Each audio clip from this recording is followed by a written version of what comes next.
Welcome to the Biblonian. I'm the co-host Peter, and this season we're going to be exploring the New Testament Apocrypha. If you'd like to, there's going to be summaries and notes at thebiblonian.com, which you can find in the description. With that being said, with the sages, scholars, and the scriptures, let's Bible on.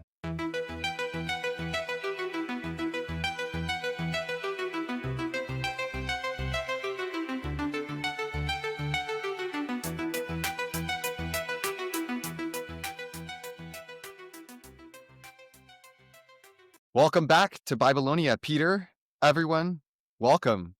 We are starting our new section. Peter, do you remember what we're starting on with this new sub-season of the Biblonian podcast? Do we get to do the Apocryphal Acts? We do. We are now moving into the Apocryphal Acts. So just as the canonical Gospels or the canonical New Testament in the way that it has been arranged of ancient times, first with the Gospels and then the Acts, we are now going through Acts. This Apocryphal Acts the text that we are going to read is going to be different from the majority of them. But then after that, we will see kind of a pattern for how these tend to look.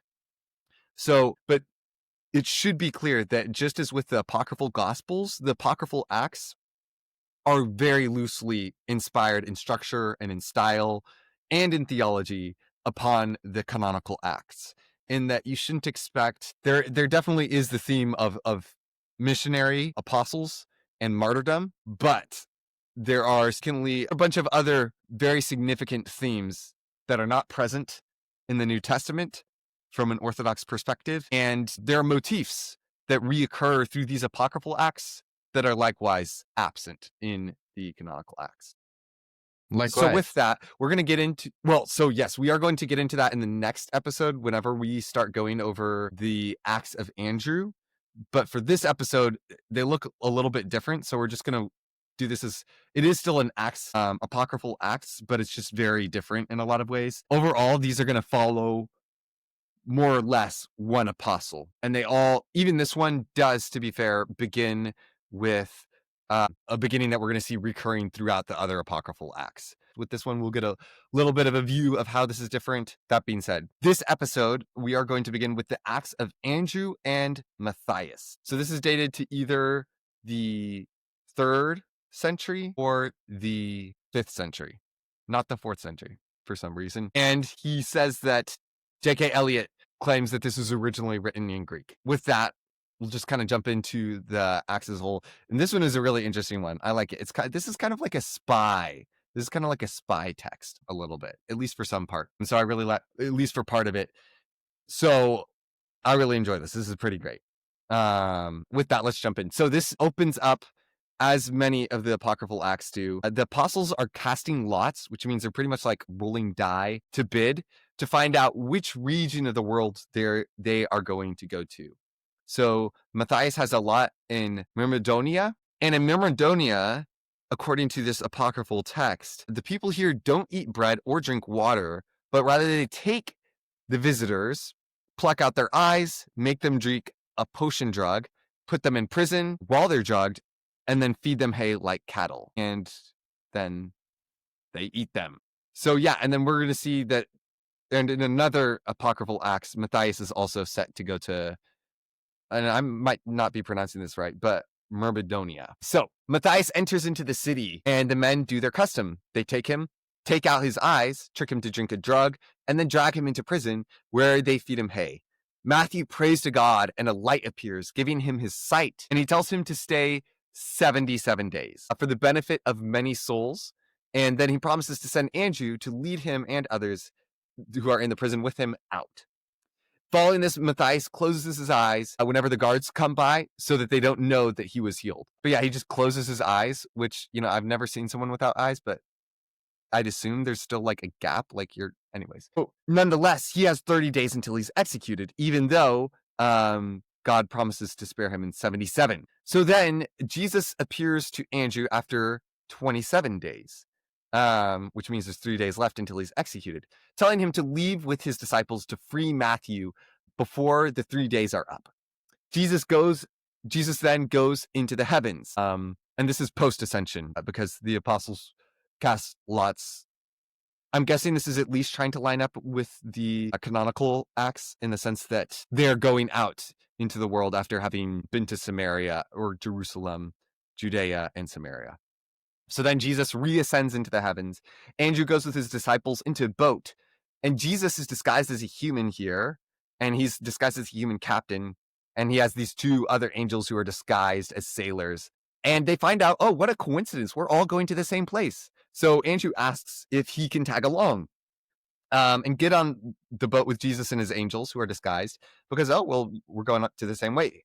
But then Andrew warns them that he doesn't have anything to pay because Jesus commanded them to take no money, bread, bag, sandals, staff, or change of tunic. Peter, do you kind of want to explain that reference and where that command comes from? Yeah, I think that command is in Luke chapter 10. I don't know where it is in Mark or Matthew. I think it's probably in Matthew. It's in Matthew. Yeah, it's in Matthew as well because it comes right before the like Matthew 9, 10, 11 part where Jesus is telling his disciples to be brave. Anyway, and it's in Luke chapter 10 where Jesus kind of sends out 72 people, and he will tell them to go ahead and cast out demons and heal the sick and a number of things like that. And basically they're supposed to travel to nearby cities. And then within the context of Matthew, it precedes a long sermon that's talking about being brave and don't fear the person who can kill the body, but can't kill the body and the soul in hell. So anyway, that's probably what that's a reference to. So it says not to bring any money. He probably didn't bring any money, which implies an extended application of that exhortation, right? That it's not just a right now, you 72, go ahead and heal people, cast out demons. It's implying, at least from the perspective of this apocryphal writer, that we're supposed to keep on running around with no money and casting out demons. Yeah. So I was wondering if you were saying that the original text implied that, because I didn't get that from the original text. Not that I necessarily got the opposite.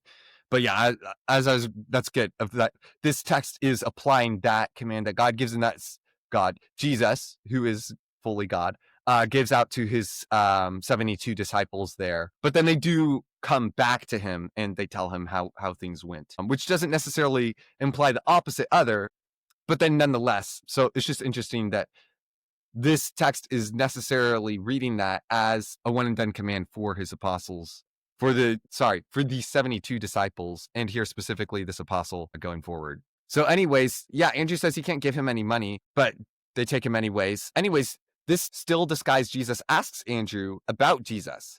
Tell me about this Jesus person that you're saying told you to go out with no money and everything. Why did the faithless Jews not believe in him and say that he was not God, but a human? Hint of anti-Semitism, but also like Jesus is here actually giving Andrew like the perfect opportunity to share the gospel. This is like an evangelism workshop, but like way too easy. Andrew tells Jesus about all the miracles that Jesus did, which you can find in your canonical gospels. And then Jesus rebuts and he says, maybe the high priests didn't see these miracles and that's why they didn't believe. So Andrew goes on to tell how the high priests were saying Jesus can't claim to be God, the Son of God, since God doesn't have a son. And he says, which of you has ever seen God consorting with a woman? That is what the high priests say, according to Andrew. The disciples' hearts weakened, so Jesus took them to a... So this is all Andrew's story, by the way. So Andrew is explaining, the high priest said, God doesn't have a son. When have you ever seen God with a woman? So then the disciples are weakened in this story that Andrew's telling. Jesus then takes them to a desolate place and demonstrates all of his glory. The disciples then get the high priests to see this as well. Jesus then shows them the form of heaven, or a replica of it, with the priests and two sculpted cherubim. Just like in the temple, how I believe it's two cherubim who are on the doors in the Holy of Holies, I believe. Yeah, they extend between the walls, I think. I don't know exactly if it's the doors or whatever. So there's at least two cherubim in there. And then I think there's two cherubim on the ark as well. Or maybe that's just the image from Indiana Jones. But certainly in the temple there are. They extend from one side to the other because their wings touch in the middle, I think. Yeah. Yeah, okay, that's definitely true about the ark, that there are cherubim on top, wings touching. There are references to the one who's seated above the cherubim. Yeah. Okay. Yeah. So then there are these two sculpted cherubim in this replica of heaven, or heaven itself. Jesus tells one of these cherubim to come alive, and he proves to the high priest that Jesus is God. The sculpted cherub then comes alive, tells him about how Jesus breathed into Adam, called Abraham, loved Isaac, appeared to Jacob, and went with Israel through the wilderness, giving them water from a rock, which is a reference to The 1 story in Corinthians Numbers. 10, where, yes. It's a story in Numbers, but yeah, Yes. 1 Corinthians Did you want to 10. explain that? Well, 1 Corinthians 10 has a wild verse, which I'm not entirely sure what it means. I don't know if you have an explanation for it, but it says that Jesus went with them in the wilderness, and Paul wrote the book of Corinthians, and he says, and I'm telling you that Jesus is that rock. It's like 1 Corinthians 10:4 or something like that. So yeah, but yeah, anyway, they like in the book of Numbers, the people of Israel like are walking through the wilderness. That's part of like the trail, the time period between when they're in Egypt and when they're in the promised land, and they're thirsty. So God has Moses get his staff and touch the rock, and then water comes out. But I think Moses like slams his staff into it. There might have even been 2 times. I don't remember. Yeah, so there's one time. So there's 2 times. The first time is in Exodus, before in the story it says that they're at Sinai, and I can't remember the details, but there are details that makes it seem as if the rock that he's striking is at the mountain of Sinai. And I was just reading that in a commentary. I was reading through Exodus this year, which I thought was very interesting. Which I think that Paul is riffing off of that idea, because Sinai is where God reveals himself to Moses in Exodus chapter 34. And then later, that's when God tells Moses to strike the rock twice. I give it 2 little love taps. And then later in Numbers, they come across a place by the same name, or you could say the same place. Either way, I just heard the Bible Project on their podcast recently argue that it's trying to get you to recall the same place, but by using the same name, but it's actually a different place because of just the order and how it's mentioned their travels thus far. And in that instance, God tells Moses, speak to the rock, and all of a sudden water out of it. And Moses says, strikes the rock twice and says, how long do I have to feed you rebels? Or maybe it's not feed, something to that extent. But pretty much putting himself in the near with God of like, me and God, like how long do I have to put up with you? How long do we, God and I, have to put up with you? As if he's also the provider. And that is the reason why. Yeah, precisely. Yeah, so that's good. And that's what makes it so he can't get past Nebo. So get into the promised land. And then 1 Corinthians is an interpretation of that. So he adds that although he is stone, the priests call them gods, which is not, well, technically they could call them gods in that they are Elohim, spiritual beings, but it seems that this is taking this as a reference to gods in the polytheistic sense. Although the priests call them gods, you're implying that the author of this Apocryphal Acts is like has a misperception of the priests, of the Jewish priests, and he's like projecting onto them, false worship, like that they're worshiping these cherubim and stuff like that. Yeah, exactly. Because he calls them out for calling them gods and says we're not gods. Yes, exactly. He then says that the priests fornicate and then go to synagogue to do everything. So he will abolish their synagogues and even make some churches of the unique Son of God. The high priest says that Abraham died a long time ago and Jesus couldn't have spoken with him. So the cherub must have spoken by magic. Jesus then tells the cherub to go to Mamre and call Abraham, Isaac, and Jacob to come refute the high priests. It goes to the tomb of Mamre and tells the 3 patriarchs to refute the high priests. When the cherub first comes, all the patriarchs come out of the tomb alive and ask which one that cherub wanted. Was it Abraham, Isaac, or Jacob? And then they go back into the tomb when it tells the others to wait for the resurrection. So that would be Isaac and Jacob, because he was only asking for Abraham. So anyways, definite anti-Semitic undertones here. Yikes. Which, as is frequently the case, are based on misunderstandings of the Hebrew Bible. But anyways, this is also for the purposes of this Apocryphal Acts. It also gives this author a chance to prove that Jesus really is the Son of God. So then Jesus waits for Andrew and his disciples to fall asleep while they're in the boat. And he has his angels carry them outside the city of the Cannibals and then ascend with him back into heaven. After awakening, Andrew tells his disciples that the captain must have been Jesus And he just didn't know because he appeared as a human. The disciples say that their souls were taken to heaven while they were asleep, and they saw the patriarchs and 12 apostles, and Andrew as well. The apostles were around the throne of God with their own angels that look like them behind them. And God tells the angels to do whatever the apostles command. So that's interesting. The apostles all have command over angels here in this. This is kind of interesting as well, because in this, we have a reference, the disciples of Andrew give this story of this apocalyptic experience that they have, but in it, their bodies aren't taken up to heaven. It's just their souls. So maybe a hint of dualism here. And then, yeah, it's just interesting that the apostles have authority over their own special angels. So tracking, this is overnight while they were asleep. So this is day 28, and there are now 2 days left for Matthew. So then Andrew asks for Jesus to appear to him, and he asks for forgiveness for not recognizing him as the Lord on the boat because he thought he was only human. Jesus then appears as a beautiful small child. Andrew asks what sin he committed that Jesus didn't reveal himself to him. But Jesus says he only appeared as a human to show him that he could take him to Myrmidonia in 3 days. In fact, Jesus can appear at any time to anyone in any form that he wants.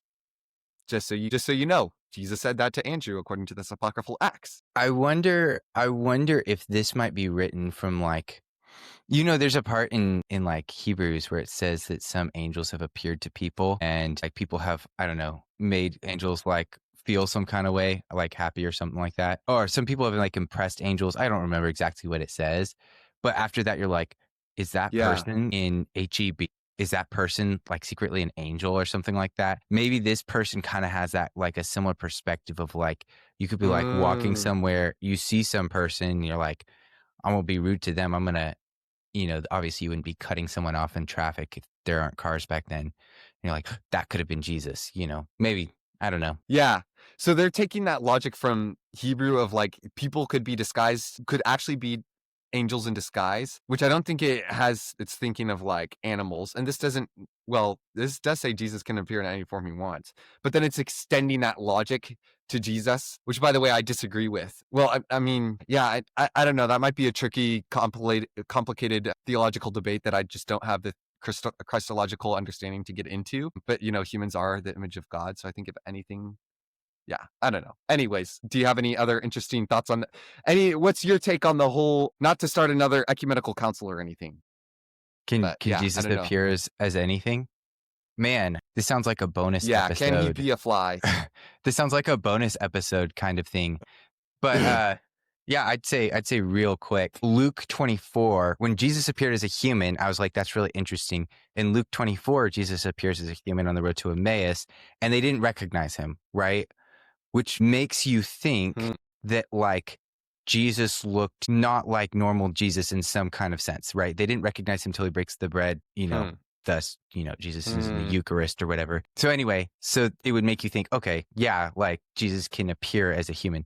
But the idea that Jesus could turn himself into something that goes against his nature or his character, that seems impossible because that's the limitation of omnipotence. That's like from Wayne Grudem, a systematic theology, kind of explains like if he were to deviate, like he can't turn himself into a potato. God can't turn himself into a potato because that's against God's nature. Like it doesn't, there's limitations. Our limitations are physical. His limitations are his character. So he can't do evil. We can do evil or good, but we can't lift 2,000 pounds while benching or something. I don't know. Maybe you, because you're strong and bold, but yeah. Even though I'm like 1,800, but 2,000, no. Yeah, that's good. And one of the reasons why it might be seen, like why it's within God's nature to become human, is because humans have a special place in creation as rulers and as like God's own representatives. And so yes, the Son can represent the Father by becoming a representative of the Holy Trinity. Yeah. Okay. Yeah. And there probably could be a whole bonus episode on that. And perhaps there will be one day. But anyways, that's an interesting little, I guess, side note on that. Good. I would not have connected that to Hebrews, but yeah, that was good. So anyways, Jesus informs Andrew of that just to make sure that the reader of this apocryphal gospel knows. So then he tells Andrew that he should go into the city to free Matthias and all those with him, even though those in the city will attack him. he shouldn't lose faith because they won't be able to kill him. And then before ascending back into heaven, he goes on and says, stand firm, Archangel, and do not respond in kind to their unbelief. Remember those many tortures my soul endured when they beat me, spat in my face, and said, he casts out demons through Beelzebub. Am I not able, with the blink of my eyes, to crush the heaven and the earth against those who sin against me? But I endured and forgave in order to provide a model for you all. So now, Archangel, if they inflict on you these insults and tortures, endure them. For there are those in this city who are about to believe. Which is kind of, I kind of like that. That's pretty good. It's also kind of an epic image of like... It makes you think when they're writing and they're saying, hey, endure these kinds of challenges, the audience, probably the author's thinking of an audience that might have to actually experience those challenges, which might actually be, I mean, I don't know anything that happened in the 5th century, but it wasn't until 313 that they started saying, hey, we're not going to like kill, stop persecuting Christians. I don't know actually in between up until that point. So I think there were some periods where persecution wasn't really that bad, but that might be why, because, you know, if it's coming up till right about then, I'd imagine like the 3rd century actually was a not fun time. And if it happened again in the 5th century, I doubt it. But if it did, if there was persecution in the 5th century, then that would mean like, you know, that's how they came to the conclusion is they're looking, okay, well, if you're not really being persecuted that much because 4th century, you have Constantine, at least for a section of that. Yeah, that's a good point. It's also, they're probably speaking from experience and to people who need that encouragement, even though some of their other theology might need to do some corrections to get a higher score on orthodoxy index. Yeah, they're going to be losing some points there. Continue. Yeah. Anyways, so Andrew goes up to the city. It is guarded by 7 guards. So Andrew, dude, I love this part so much. This is great. This part definitely, like, this is like the apocryphal Ocean's 11. This could definitely be made into a movie, like the cringiest Christian cinema you've ever seen. So Andrew goes up to the city. It's guarded by 7 guards. So he gets on his knees and prays silently, and they all fall down and die. He then goes to the prison door, marks it with the sign of the cross, and it opens automatically. He finds Matthias and sees the other people naked and eating grass like dumb beasts. He touches their eyes and they see. He touches their hearts and they act like humans again. He then commands the people to go to some fig tree and sit under it, eating food until he comes. He explains that this fig tree will continually make fruit no matter what. Andrew then commands a cloud to come take Matthias and his disciples all up to a mountain where Peter is teaching. Hey, cloud. And then he waits by a statue to see what will happen in the city. Yeah, that part is just that's great. Oh, and it's interesting that like right after that part that would have been so relevant to like Christian persecution, there's this thing that's like not at all, at least like from my historical understanding, there was no like making a sign of the cross over things and like just opening doors or like praying and then like your enemies fall down dead. But like right after that encouraging part, it's like, okay, finish your thought. I have something about this. No, that's it. Okay, well, so I actually was learning a little bit about like European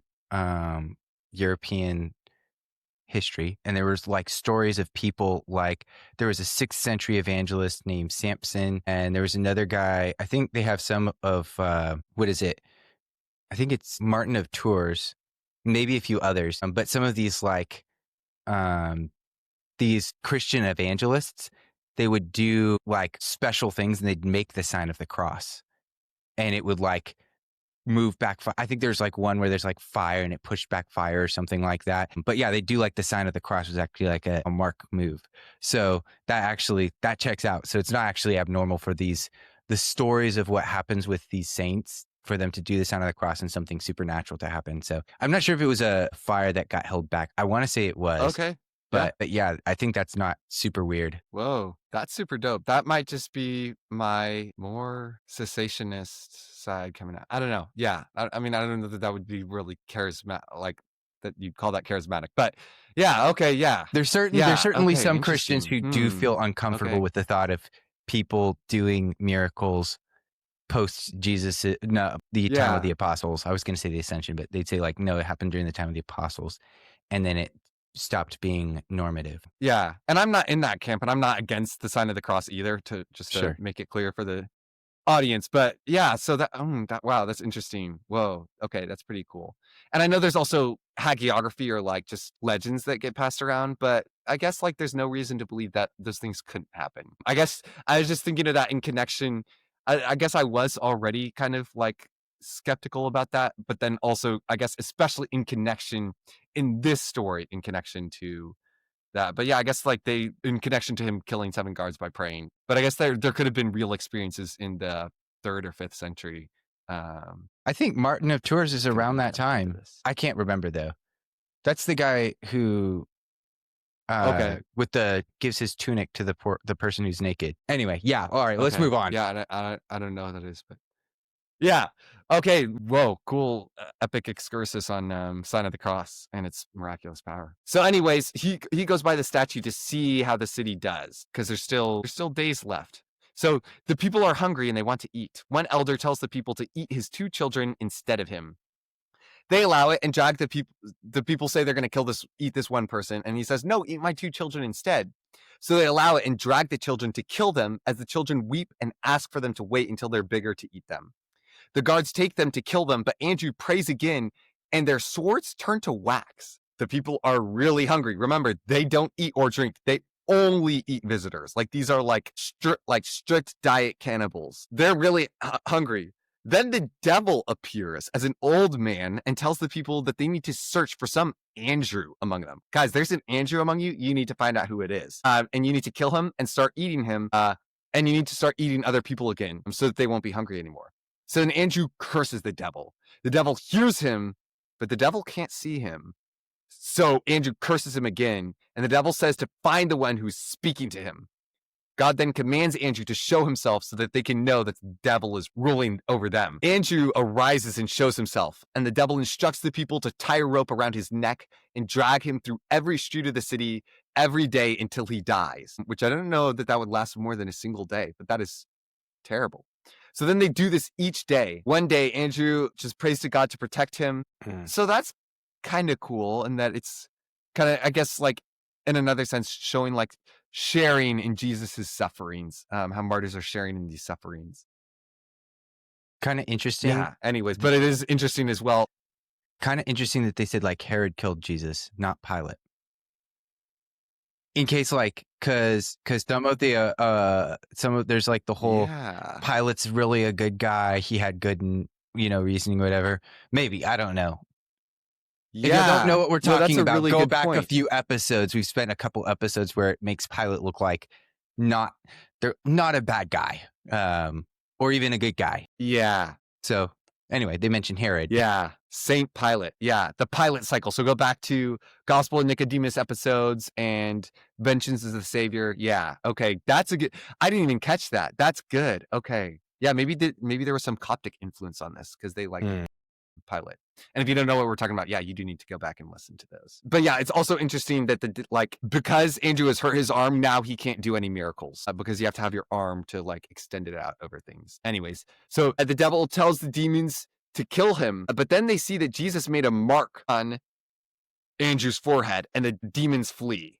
It's like, before we weren't going to flee, but okay, now Jesus has made this mark. Okay, now we're leaving. So then the devil asks why they flee, and they explain they can't kill him because of the mark on his head.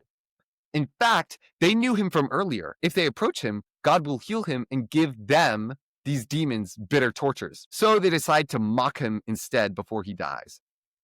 The devil then uses an altered voice, presumably not from his human disguise as an old man, to ask why Andrew weeps. So Andrew doesn't know it's the devil, and Andrew's just crying because he's being dragged and tortured. Andrew says it's because the Lord told him to be patient instead of showing his power. The devil then directly tells him to use his power, but Andrew says he'll only use it if the Lord comes to the city. The demons are afraid and flee. The next day, Andrew is dragged around the city. He weeps to Jesus saying, and this is quote, open quote, "Lord Jesus Christ, these tortures are enough. I am exhausted. Look at what the enemy and his demons have done to me. Remember, O Lord, that you spent 3 hours on the cross and you weakened. For you said, 'My Father, why have you forsaken me?' Look, Lord, for these 3 days I am dragged around in the avenues and streets of the city. Lord, especially because you know that human flesh is weak, command my spirit to leave me, my Lord, so that at last I may attain rest. Lord, where are your words which you spoke to us to strengthen us, telling us, if you walk with me, you will not lose one hair from your head, which is not exactly what he said. Therefore, Lord, look and see that my flesh and the hairs of my head stick to the ground, for I've been dragged around in heinous tortures 3 days, and you, my Lord, have not revealed yourself to me to fortify my heart. I am utterly exhausted. And then he hears in a Hebrew voice, because Jesus speaks Hebrew, which is true, incarnate Jesus did. So, yeah. So in a Hebrew voice, he hears, Our Andrew, heaven and earth will pass away, but my words will never pass away.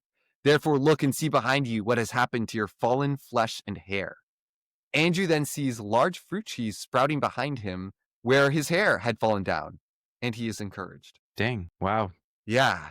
So on the one hand, there's this whole thing of like your arm is injured, therefore you can't do miracles. But I almost wonder if that's like a setup to like put Andrew in the position of, say, if these were suffering Christians who are writing this, of like, how do we deal with suffering? Well, first, we have to like deal with the fact that this guy's an apostle and has extra authority. So we have to take that authority away and then implant this prayer into him of like, God, how do I like suffer through this? And just like this, I guess from an allegorical perspective, like from his suffering, these trees, if we want to give a lot of credit to these apocryphal authors of like these trees, like paradise is being planted in the midst of their martyrdom.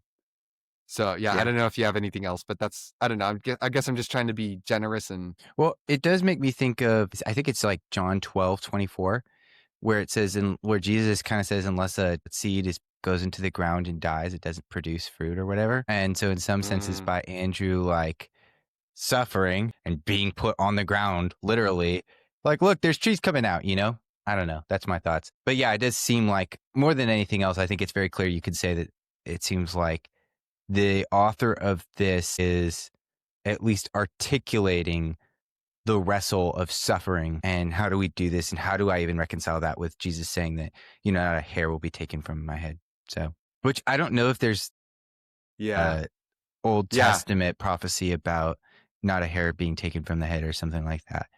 But I can't think off the top of my head. It's definitely not. Jesus doesn't say it in the canonical Gospels, I don't think. He says you can't add in hair. Oh, okay.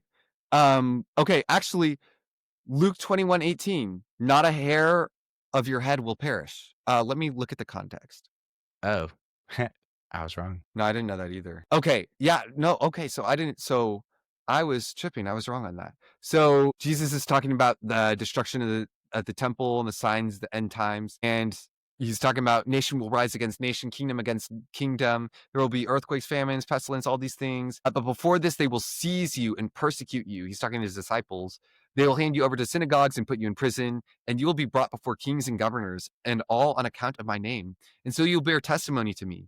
But make up your mind not to worry beforehand how you will defend yourselves.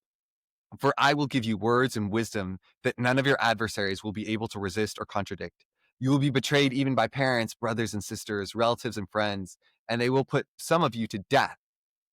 Everyone will hate you because of me, but not a hair of your head will perish. Stand firm and you will win life. Which is interesting, as he says, some of you will be put to death. Not a hair will fall from your head. Yeah. That's really interesting. So that's when we get out commentaries. But yeah. Yeah. So yeah, but it is either way. It's just, it is very like sometimes, at least for me, I've thought that like, oh, like today we wrestle with like nuanced things of like suffering and how that like works with, but like these people were like really honestly working through like how does this all work together and like just being honest of like honestly struggling with scripture, even though they might have like, yeah. So anyways, yeah, that's so yeah. So the Lord then appears to Andrew in prison and he heals them. Andrew worships him. Andrew then sees a pillar on an alabaster statue. He tells the stone statue to spew tons of water so that it rises on the earth, and it does. It becomes brackish and consumes human flesh. The water kills the people's cattle and children, which is kind of sad. Andrew prays for Michael the archangel to come and surround the city with a fiery cloud so no one can leave, and he does. And the water then continued reaching the necks of the people and devouring them, which I'm just interested on how this water's working, but nonetheless. So then these people then cry to God that they will free the stranger, asking if he will take away the deluge. Andrew tells the statue to stop spewing water because he sees the people are repentant. He says he will build a house and put the statue in it because it helped him. The statue stops spewing and the water moves away from Andrew's feet. The people come to Andrew for mercy, especially the one that offered up his children in his place. Andrew asks how he can ask for mercy when he didn't have mercy upon his own children. He then tells him he'll send him to Hades and then raise him again. He then prays to God, and the place where the people executed others swallows up the water and takes the executioners and the elders into Hades.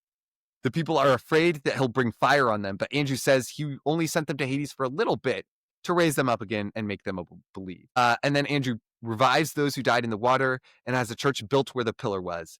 He baptizes them and teaches them Jesus' teachings. And that is the Acts of Andrew and Matthias. Dang. Well, one other thing that I noticed, I got this from a book called, which I didn't finish, but it's called The Barbarian Conversion by Richard Fletcher, which is also where I learned about, Christians in like the 5th and 6th century doing the sign of the cross. Oh, I did the wrong side. And like doing it and supernatural things happening. It also mentions that a lot of times after power encounters, they would establish a church, right? Or they would like take out a place that would be a place of evil, of like idol worship, would be destroyed and then replaced. But then again, that's describing things that are happening in Europe. So who knows if this was written, in that kind of area. So anyway, that's what that last part made me think of. Well, that was a pretty common thing, right? Of like building things like around relics, right? At least at some certain point, it's like, okay, like where this apostle was buried, or where we assume they were buried, we're gonna build a church on top of this, or saint. Yeah. So Carmen Imes, in her book that I just finished on Becoming God's Family, she says that like Christians would gather around where dead Christians were, but that's because of like a view that they're still part of the family.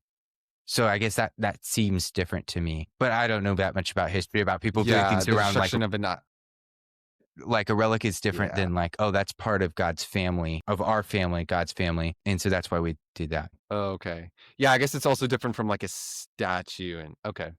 Yeah. Interesting. Wow. Okay. Yeah. So Peter, and what orthodoxy index are you going to give to this first of the Apocryphal Acts? Man, I kind of like it. I like it a lot, actually.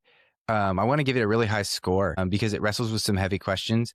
Obviously, I don't, we've kind of gnawed on the question, like, can anyone you talk to really be Jesus? I'm sure it's possible, right? That he could be human or appear as a human. That makes sense in the context of Luke 24.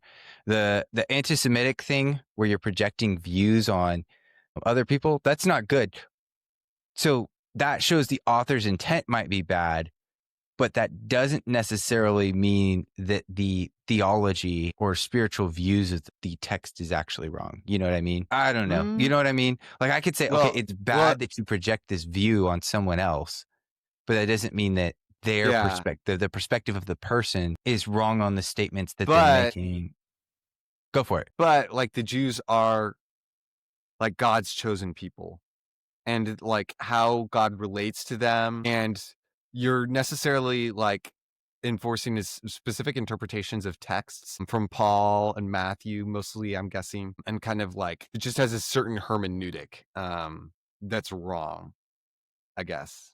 So because it's making a theological statement about God's view of his relationship with those descended from Abraham biologically. Yeah, and also like I think we talked about this in one of our Acts of Pilate. I want to say the Gospel of Nicodemus, the Acts of Pilate, where there's this whole reading of like when the Jews said like, may his blood, when we have Jesus executed, may his blood be upon our children.